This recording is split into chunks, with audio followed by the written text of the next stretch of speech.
Hi, and welcome to preparing graphics and images for the web. So the first part of this presentation is going to be going over different file types. It's a good refresher to remind yourself of the differences between file types and why you will need multiple different types of files as you go through your workflow and process to make sure that you've got the correct things and archived in the right places. So the first thing we're going to go over is the Photoshop document. So if you get any photos off of a camera from your photographer, any other image assets, you're likely going to edit them in Photoshop. Now it's important that if you edit them in Photoshop that you save a working layered Photoshop document. You can name it as such, but make sure that you have that PSD, that .psd stands for Photoshop document. It's the native Photoshop file, so that way if it's saved properly, it will always open up within Photoshop. You will have all your layers, of course, appropriately named for you as well, because you've saved a nice working layered Photoshop document. The next type would be a Photoshop Camera Raw. So if you pull something off of a camera, whether it be a Nikon, a Canon, any other Leica, any of those other digital cameras, by default they'll open up in their, well, it depends on how your photographer has set it, but ideally they're shooting in a RAW format. That RAW format keeps all of the camera information with the file. So if you have a RAW format, you can always go back and reopen it up in a RAW, and it's going to open up the way it was shot in the camera. When you open up Camera Raw, it's kind of a plugin built into Photoshop, but you have all those settings that you would have within your camera. So you can adjust the exposure, your white balance, tints and shades. You can do lens profile corrections, so you can say, hey, this was the camera I was shooting it on, this is the lens I was shooting it on, and it'll correct some of the barrel distortion that you get within your camera. So it's important if you are ever shooting with a digital camera that you shoot in a RAW format and that you edit within RAW before you jump into something like Photoshop. This also works in Lightroom, but for our purposes, we're talking about Photoshop. Lightroom, you should save your digital negatives. The very important PNG, which stands for Portable Network Graphics. This is important to understand because lots of files are saved as PNGs. So a PNG is a bitmapped image that employs lossless data compression. That's important to know. Lossless data compression means that every time you save, you are not losing quality of your image.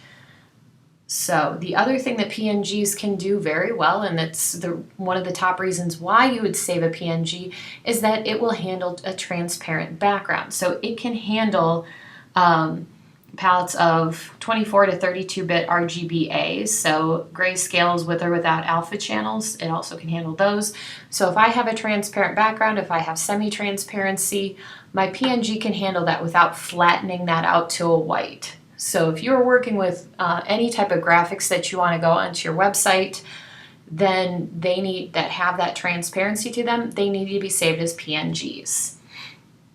However, PNGs are designed for transferring images on the internet. That's another important thing. PNGs, the name suggests, portable network graphics. It's made to be an internet graphic. So it does not support a non-RGB color space. So if you're coming up with printing graphics, you want this particular image of this dice for print, you will not save it as a PNG. You will save it as a different file type because it does not handle that CMYK space well. JPEGs. So JPEGs are the old school. They're still very relevant. Stands for Joint Photographic Experts Group. It is a common method of lossy compression for digital photography. So that's important. It's meant for photography, so you have complex, rich colors, but is lossy compression. That means every time you are hitting save on that JPEG, it is losing a little bit more and more information. Whereas a PNG was lossless, this is a lossy compression. So JPEGs are the top way you should save a photograph. If you have a photograph, it's got lots of colors to it, you're in RGB, you've taken that photo off your camera, you've edited it in RAW, you've saved your Photoshop document, now you want to export it for web, now you're going to look at a JPEG. That's probably, if you're not concerned about transparency, JPEG should be your go-to. So it is lossy, so it can save down and down and down. You can start losing more and more and more of the information in that photo. So be aware of your file size. File size is key and critical because once that information is lost, you cannot get it back. That is very important to remember when working with a JPEG. TIFF. TIFF stands for Tagged Image File Format. So there's a lot to the history of the TIFF. It's been around since the mid-1980s. However, to kind of get into the quick and dirty of why you would use a TIFF over a JPEG or a PNG, TIFFs are a common way to have lossless compression to an image for print. So if you are working for a print output, you've got your PSD, you've adjusted your image, you have that original layered PSD, and now you say, okay, well, I need to go to print with this. I want to ensure my file isn't too huge, but I also don't want to lose image quality of these nice, beautiful photos I have. I'm going to save it as a TIFF, and preferably a flattened TIFF file. That will ensure that your file is not too big, but it also didn't lose the quality that you need in these photographs. So if you're working for a print output of a photograph, a TIFF is the way to go. GIF, which stands for Graphic Interchange Format. Your typical GIFs will be animated. So if you are, that's probably the number one way that people do use GIFs now, is to do those basic, simple frame-by-frame animations. There's a lot of cool GIF makers out there. The other reason that you may use a GIF is that it works very well to make a very teeny tiny file when you have limited colors. A GIF can only support up to 256 colors. So if you're saving something that has a lot of rich color to it, as soon as you save it as a GIF, it's the maximum amount of colors it can hold is 256. So typically you're not going to save a photograph as a GIF, as it's going to lose too much of that information. However, you could save something like a logo file as a GIF, and it will drop that file information down to within the kilobytes, because typically your logo is probably only going to have 1, 2, 3, 4 colors. It's not going to be a full gamut of colors. So something with large areas of flat color can work well as a GIF, as well as animations. So be aware that you are going to lose that color information, and you can purposefully take down the color information. You can drop it lower to make that file size smaller.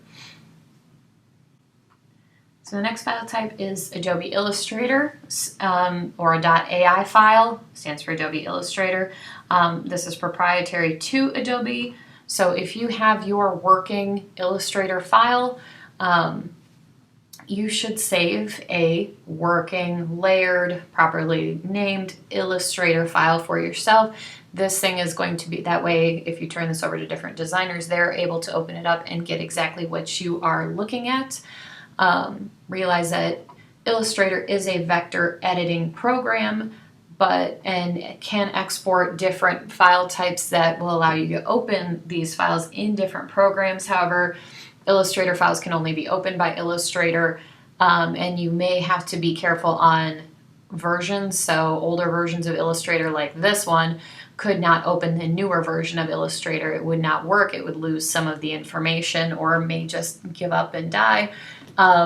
You can save legacy formats out of Illustrator that can be opened in older versions of itself, which can get a little funky. You may have unexpected errors or unexpected things happen, but if you're not sure what somebody is going to be opening your software in, I highly recommend saving it as a EPS. So if you are doing vector illustrations and vector editing, and you want to send this file to a vendor or an outside source or another designer, and you're not sure what they're working on, you need to save an EPS. That stands for Encapsulated Postscripts, which came about for allowing things to be more or less self-contained and predictable when going to a printer as well. So an EPS will allow your vector artwork to be opened by any other vector editing software outside of Adobe. Another file type that you may want to export out of Illustrator would be an SVG, and that stands for Scalable Vector Graphic. So if you have a vector graphic that you want to have it be the ability to scale at any size, this is typically used on websites. There's continued support and growth for SVG graphics online. Most websites can handle them now. If you're working in a WordPress, sometimes you have to have an SVG loading plugin. But with mobile web, if you've designed any of your assets as illustrations, as vector graphics, exporting as a SVG will allow you to have that graphic scale on the web without losing any quality to it. So that's another file format that you can export out of Illustrator.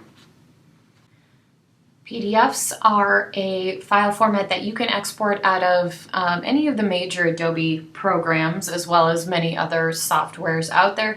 PDFs are excellent for sending to vendors, depending if that is the specifications that they want. If your print vendor says, yes, please send me a PDF, you can send them a print-ready PDF.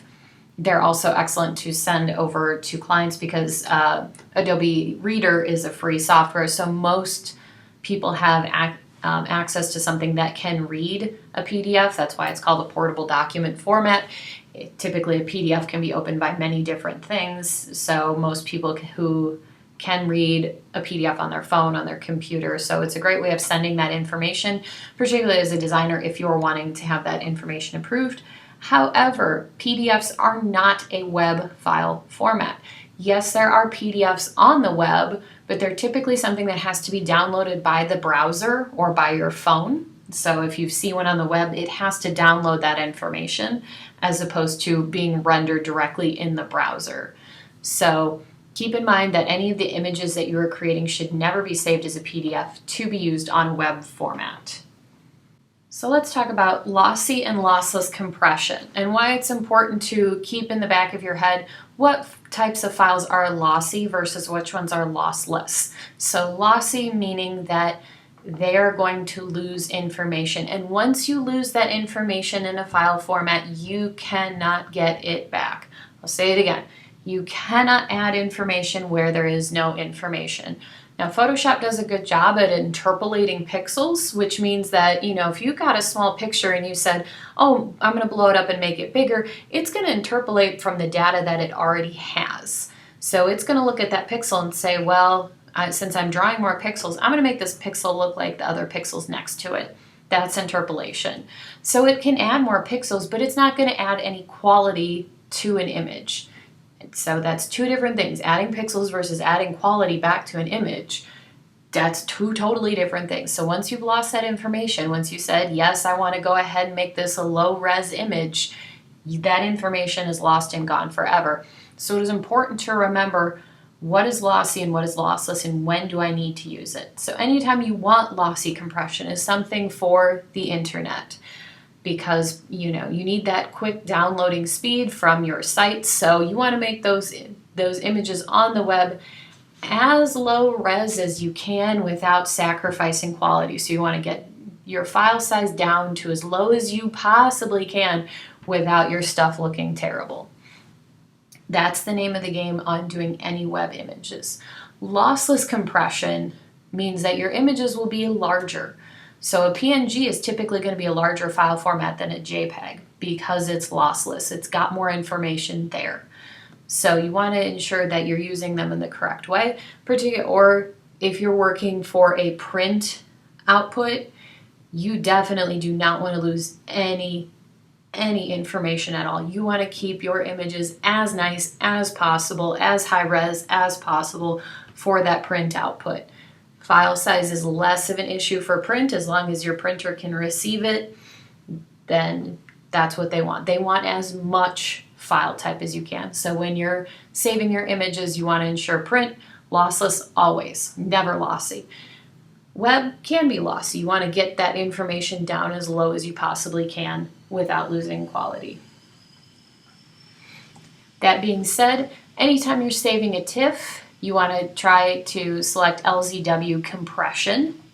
It helps to compress that image just a little bit, so that way your TIFF, although it's lossless, can can be compressed into a smaller file size. Also, you would want to flatten that image as well. So if you've got your nice layered PSD that you're saving as a separate file, you will save a flattened TIFF with LZW compression to make a smaller file size.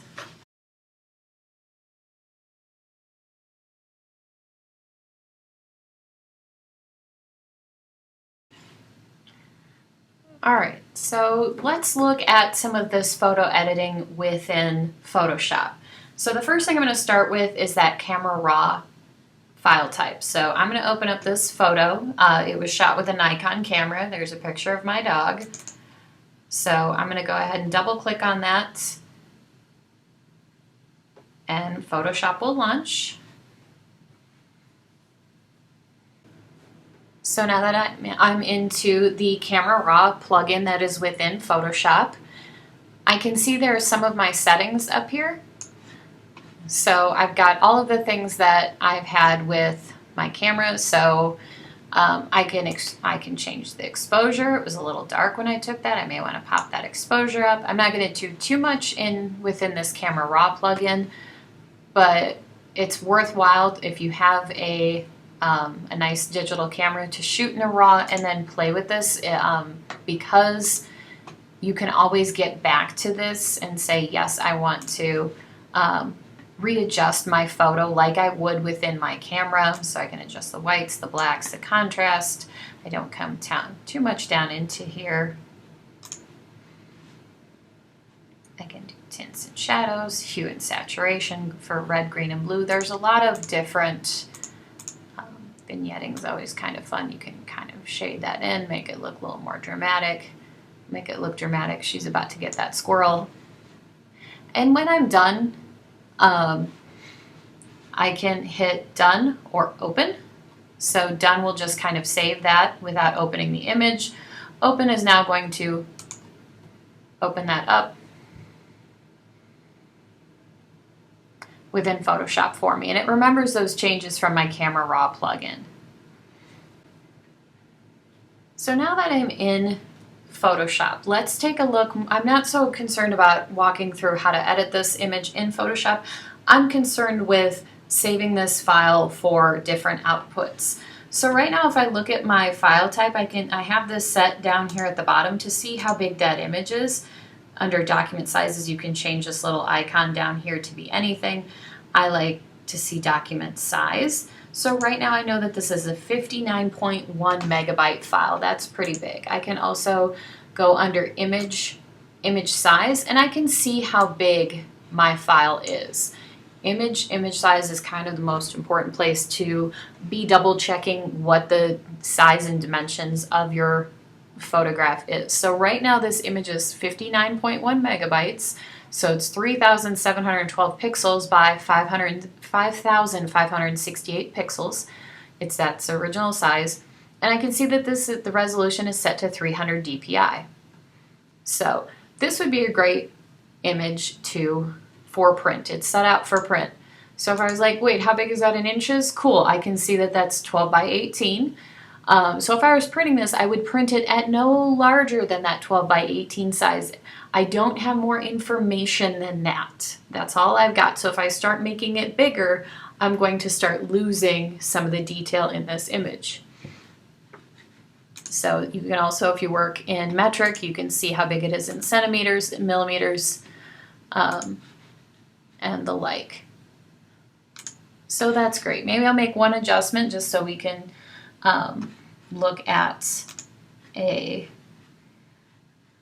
we'll just take the vibrance down. So there we go. Now I've got a couple layered things. So now if I was working on this, even though it's that NEF format, I'm going to go ahead and save this as a Photoshop document. I'm going to go ahead and create a new folder for it. So I'm just going to call this dog image, and I'm going to call it, my dog's name is Scout 1. I can even name it working or layered, so that you know it is a layered PSD. I'll hit save, I'll hit OK on maximize compatibility. That just means it's going to work on everything. And I still have the full amount there. So now what do I want to do if I want to save this for print? Well, the first thing in saving it for print is I want to ensure that I'm working in the right color mode. If you remember back, you should know in some of your intro design classes that CMYK is print, RGB is web or screen. So let me check out my color mode. And by default, like I knew, but your camera's going to shoot in RGB color.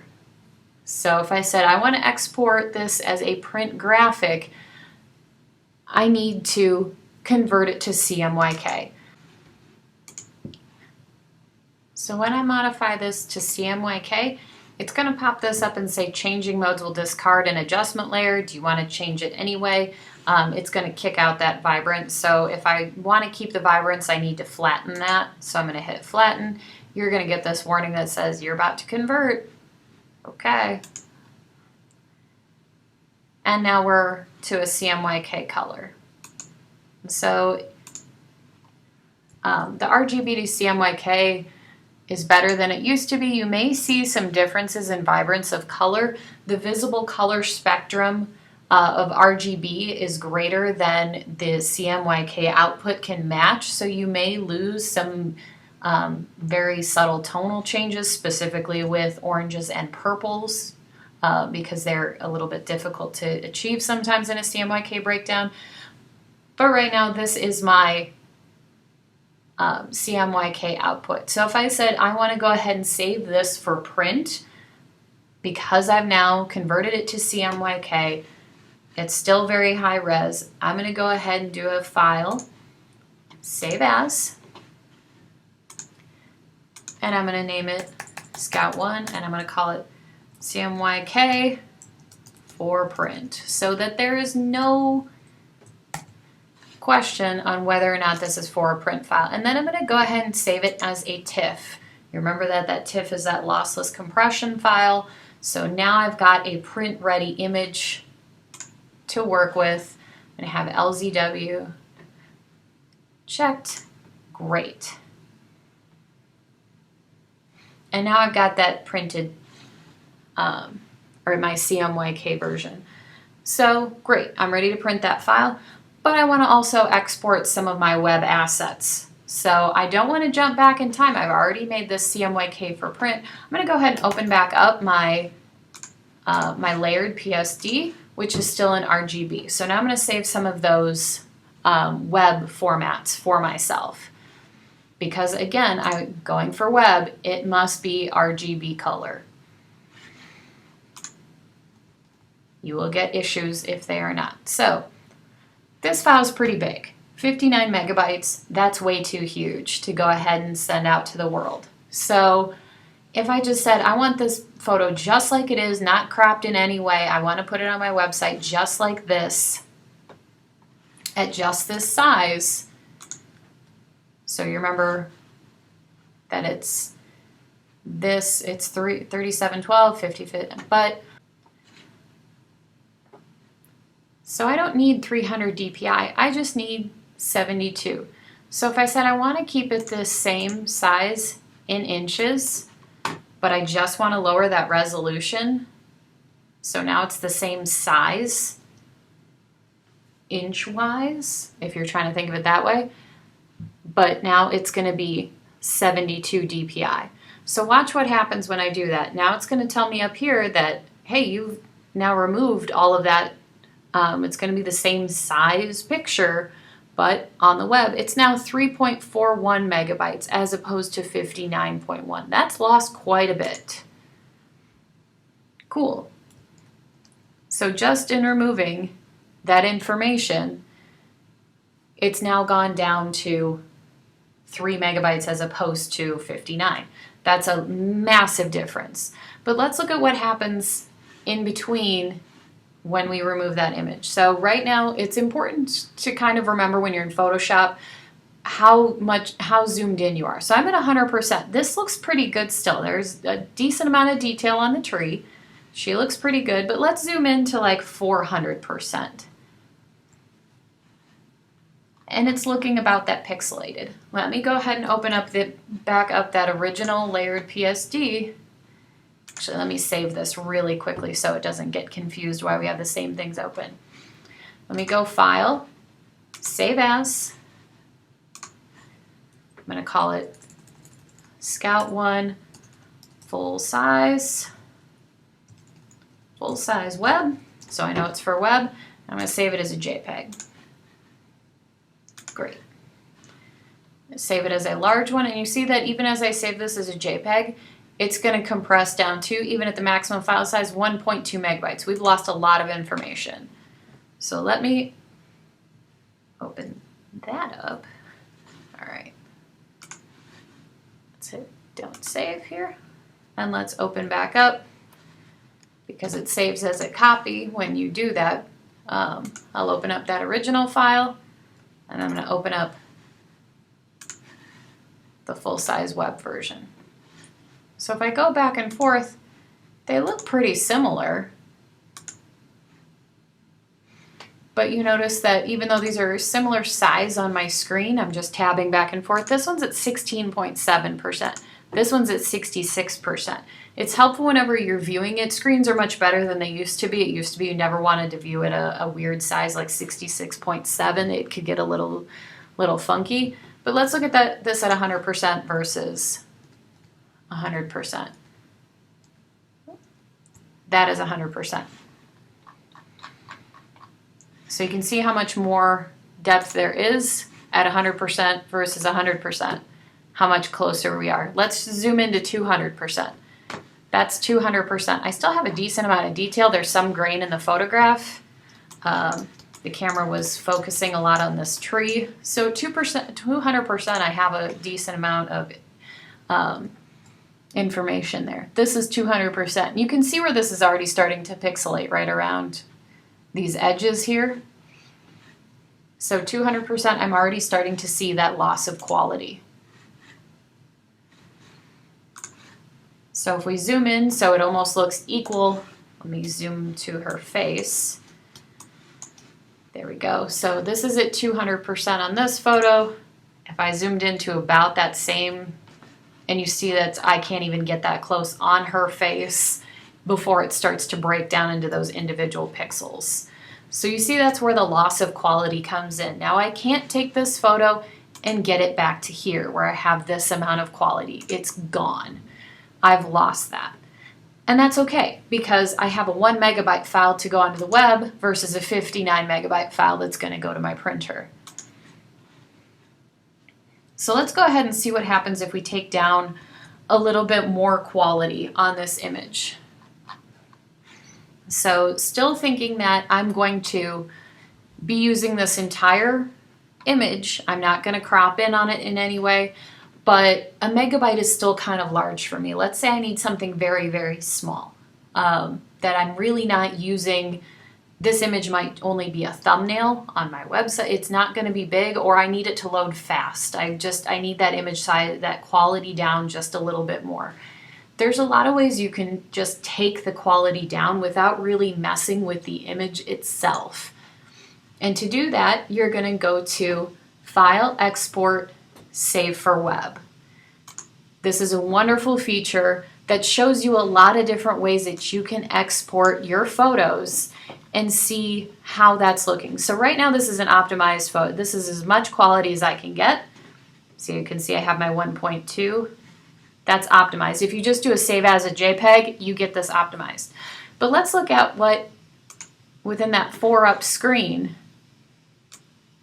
what this photo is going to look like at different qualities. And I can take my little hand tool, mouse around, and see the difference. So at 25% quality, I can really see that some of this is starting to, let me zoom in just a little bit. Let's kind of go back to her face. There we go. I can start to see where the quality is going down and also how big that file is going to be. And it comes down to your designer's eye to say, how much quality do I actually need on this image? Do I need, again, you're trying to get as much quality, but you're trying to get it as small as you can. Well, if I look at this 1.21 megabytes, it's going to load at 225 seconds at 56 kilobytes per second. So assuming that's really terrible dial-up internet. So I can also change these and say, all right, let's see what it looks like at 80%. So this is now at 80% quality. That's dropped it down to 650 kilobytes, which, 225 versus 119, this is going to download twice as fast. Now, you can see some difference in the quality of the image, but not a lot. But I've also doubled the load time of this image. So when you're figuring out how small can I get this image before it starts looking really bad like this is really starting to flatten out, it's really starting to look kind of chunky. This is probably too far at 25%. Let's pop that up to maybe 60% quality. And can I go drop it down to 60% quality on my JPEG? And that's looking bad. It looks better, but it's kind of bad. I might stick with this 80% quality. So I can just select that and I can hit save. And I'll say, let's call it full size, low res. I just type in LORES. You can also do low res, however makes sense for you. Low res web. So I know that this is a low res JPEG. It's important when you're exporting these assets to write in the file name what type they are. So that way nobody's confused, you're not confused, your manager's not confused, your coworkers aren't confused. When they look at this picture and they say, oh, this is a low res web JPEG, I understand. I'm going to hit save. Great. Now that's pretty good. Now what if I said I wanted to save this as a PNG, which is a lossless graphic? Let's go to File, Export. We'll go to Save for Web again. Save for Web has a lot of different things you can look at, so let's go to PNG 24. So within this 4-up view, I can look at different file types next to each other. So I see this PNG 24. My file size is going to be 2.24 megabytes. Now that's bigger than if I had a JPEG at 100% quality, that full-size JPEG. However, it becomes lossless. So you can see that this is bigger. This is almost double. If I zoom in, it's helpful to kind of zoom in so you can see what kind of that quality I'm looking at. So these look to be about the same quality, this full-size JPEG, this optimized JPEG versus this full-size PNG. However, it is double the loading time. So if I'm wanting to save, if I'm thinking a PNG is great, I don't know that that's the right file type for this, because I've now added a lot of information without really getting anything out of it. I don't have any transparency to this image, so I don't think this is the right choice for me for a PNG. And I'll do an example in a little bit that shows why you would do a PNG over a JPEG.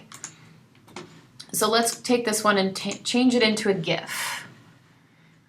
And just look at those side by side. So I've got my PNG, I've got my JPEG, and I've got my GIF. Now there's no animation to this, but you can see right here, once I'm looking at my GIF, I only can display 256 colors. Now I can take that color number down.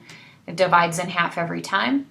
So I can take it down to 28, or 128, excuse me. And you can start to see where this is starting to look chunky. That's why animated GIFs look the way they do, because I've eliminated some of that color information. And this drops this down to 700 kilobytes versus if it was a full color GIF, it's about 900 kilobytes. So that's not a great choice for a photograph either, because you can really see the loss of color information in that. So I would not save a photograph as a GIF. Again, it's only good for animations. I don't have animation in this, so that's not really the choice for us. But it's really nice to see these side by side. If you're saying, what is the best choice for me in saving my image? How small can I get this file type? This file Save for Web, and going into this 4-up view, I can really see the things side by side and understand which file type I want to do. So let's go ahead and look at a file type where I might want to be more interested in saving a PNG. And that would be something like this, which is the Instagram icon. And you can see that I have that transparent background. And it's truly a transparent background. It's not a checkerboard background that's in here. So let's go ahead and do that save for web and take a look at the different file types that we have. Now this remembered what I have just done, which had the different qualities to it. So I've got my original. And then I can look at these in different ways. So I can look at a PNG 8. How does that look? I can look at a PNG 24. PNG 24 just has better information than an 8. It saves a little nicer file quality. And then I can look at a JPEG. So, and that's at 20% quality. I could knock that up a little bit.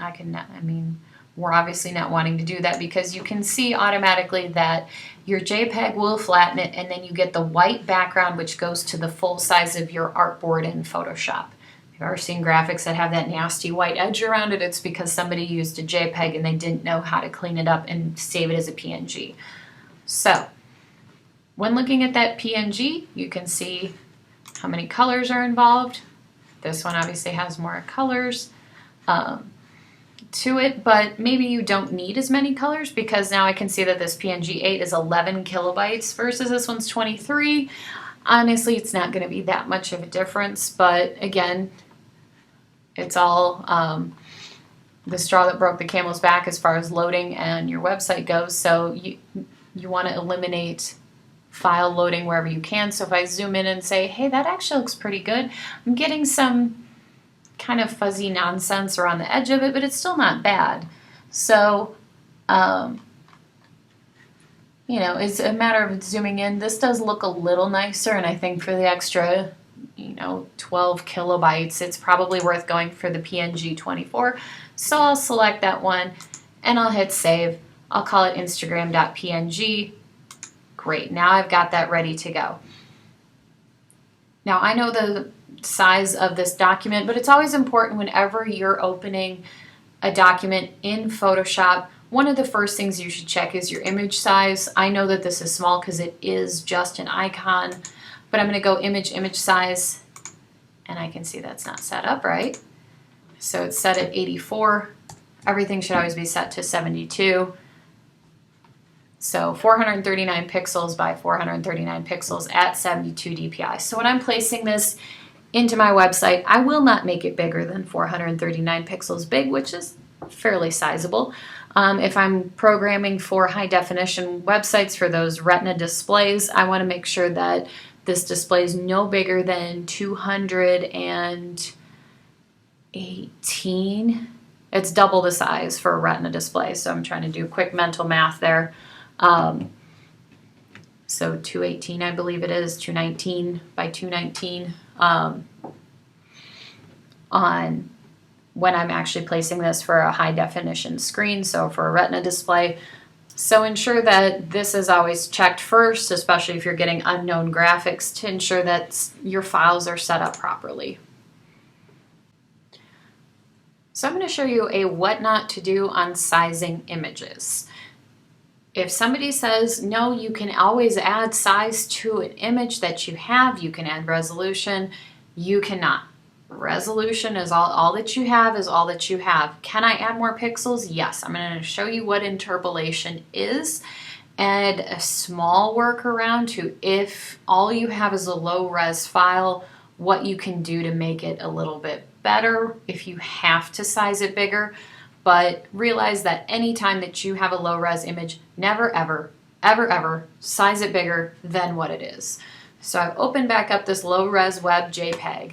So if somebody gave this to me and said, this is the only file that we have, we must show this image and it must look good, and you go, can't do it, why would you ask me? Stop it.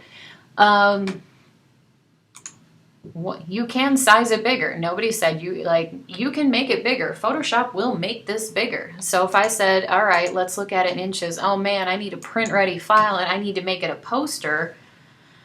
Well, shoot, let's go ahead and do 300 dpi and let's go 24 inches by 37, which is pretty close to a poster size. So you can see that I've added a lot of pixels.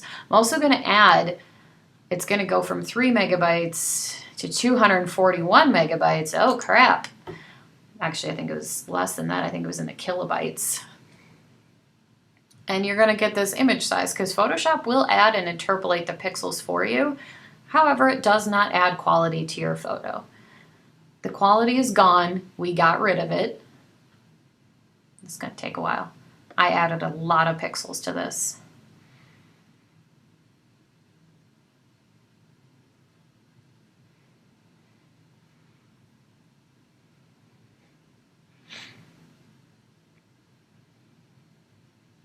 All right, woof. So that's now, if I gotta zoom back out, there's the photo. However, if I'm looking at this and I go, oh man, this is 25% of the image. Let me zoom into 100%.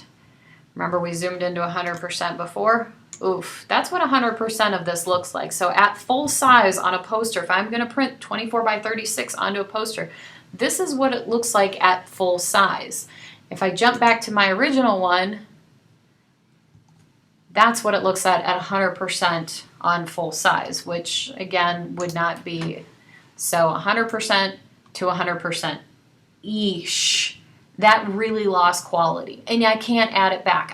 This is the original photo. You can see where it's lost a lot of quality. And yeah, you can see there's a lot of grain in this shot. This isn't like, there's a fairly grainy shot. This is pretty zoomed in, but that's lost a lot of the detail. It's very pixelated. So it didn't add anything to it. It's bigger. I can go and check my image size and I'm like, oh yeah, this says this is a high resolution image. But brother, this is not a high resolution image. This is a low res image with pixels interpolated. So that is the difference. You cannot add resolution.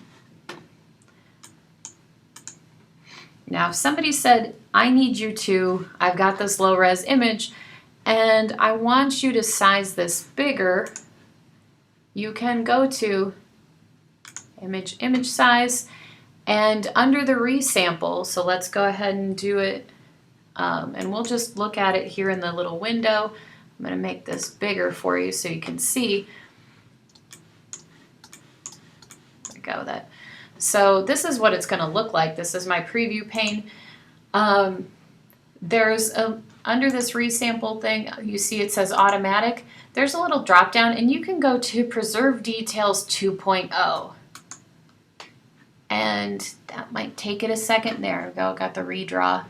And it's gonna try and grab some of these edges for you. You can reduce the noise, which is gonna kind of blur it a little bit. You can see how that blurs. That's not very good, but it's doing a thing. So I'll take that back down to 0. So you can see the difference between automatic. We'll take it back to automatic. Give it a second on the redraw. There you go. That's what automatic looks like. It's a little bit chunky. Preserve Details 2.0 is a little bit better. It's not great. It's still kind of polishing a turd, but if you absolutely had to, if somebody said, this photo has to get bigger, okay, this is the best way to do it. Actually, it's not the best way. It's the second best way after saying we need to reshoot the photo. You always want to start with a high-res photo, but sometimes they're just not there. So if it's just not there, this would be your option.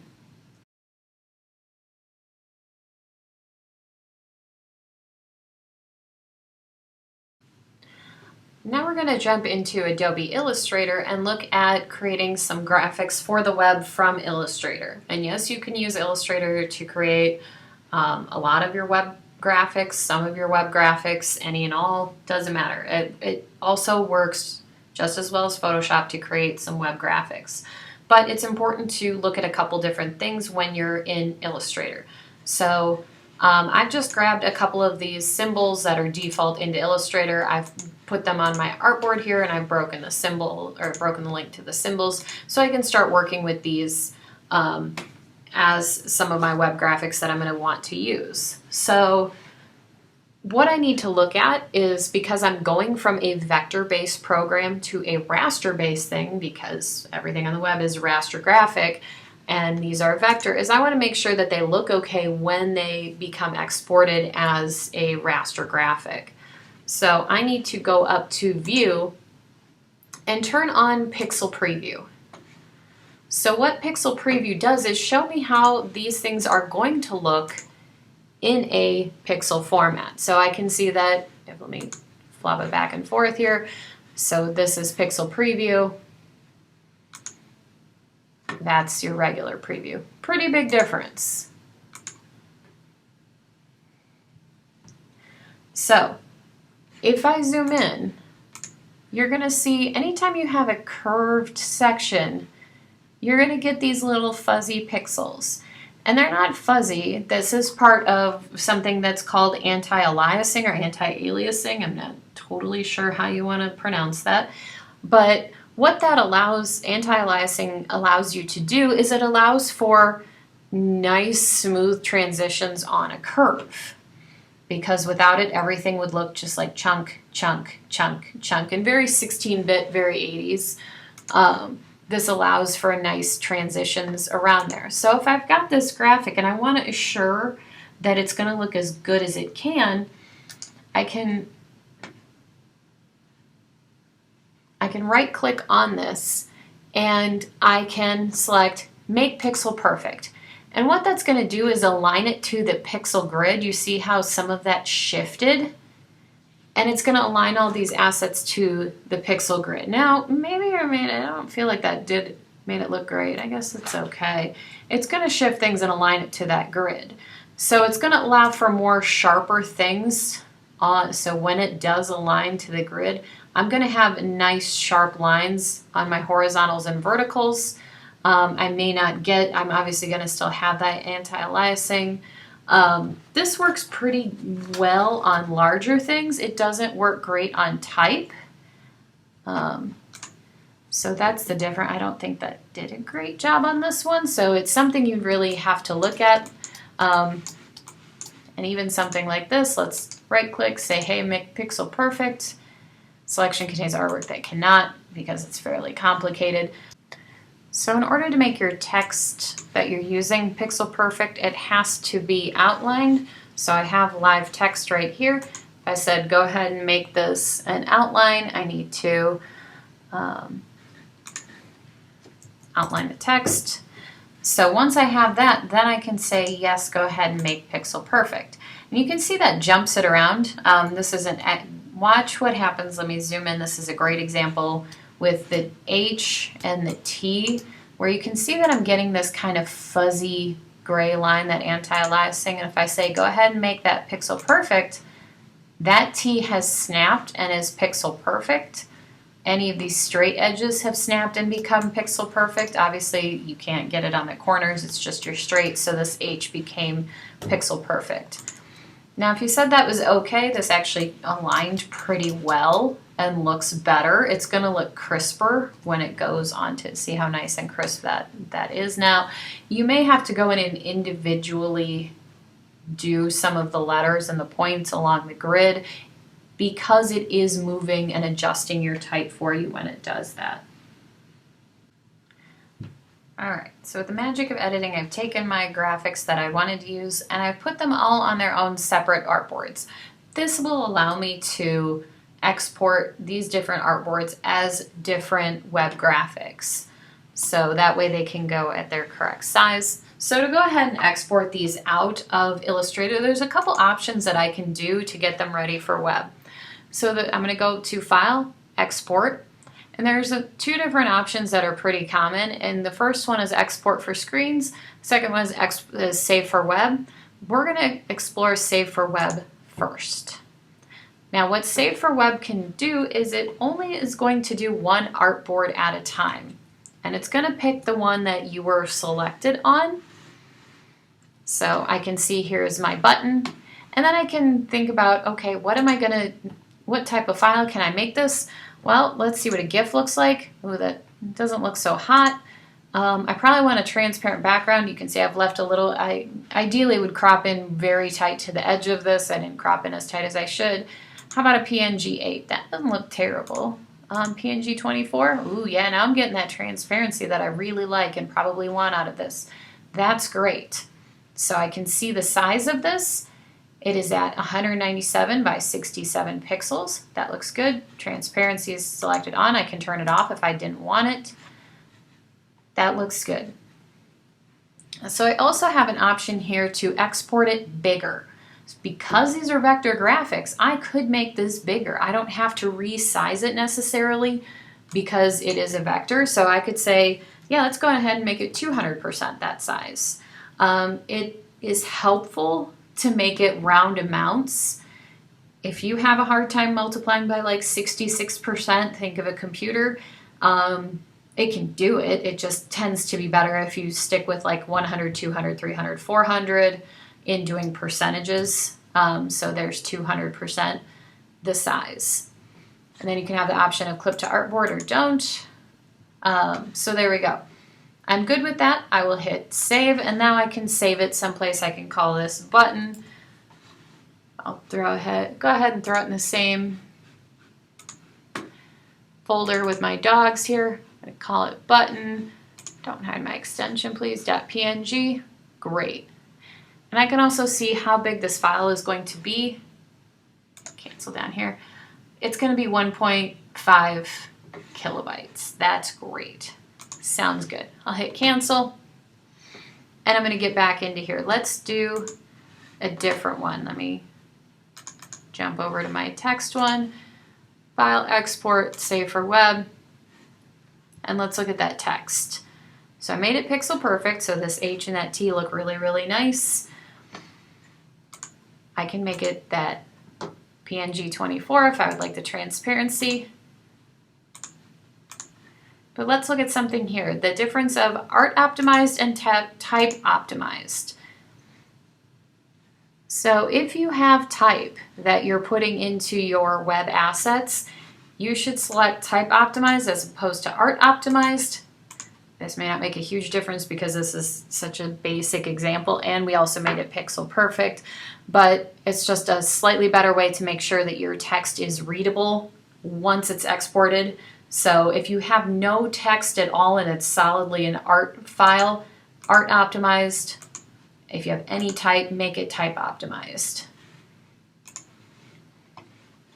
So that's how the basics of that Save for Web work out of Illustrator. Now let's look at export for screens. So file, export, export for screens. Export for screens is our newer thing, and it works really awesome if you have a lot of assets because you can export all of your assets at once rather than going one by one. You can uncheck if you decide I already did this one, I don't want it, I just want the rest of them. You can select what folder they're going to go to. We'll choose that folder, and then what file format they go at. So you have the drop down, PNG, which is a PNG 24, PNG 8, JPEG 100, which is 100% quality, 80, 50, and 20% quality, SVGs, and PDFs. So there's a lot of options in there that you could go for. So we want PNGs because we like our PNGs. And again, I can put in that scale. So if I said 3 times the scale, great. You can change the scale. You can add prefixes to this as you do it. Do you want to bleed or not bleed? Typically no, because we didn't add a bleed because it's web graphic. And now I'm going to hit export artboards. You're going to say, yes, you did it. And now because we saved this at 3 times, it's saving that folder at 3 times, and it's naming the artboard for us. So there I can see there are my web graphics. They're ready to go. I would just hit return and rename this to like close button. Close button. I can even say it 3 times web, so I know how big that is. And that is how you export your web graphics out of Illustrator.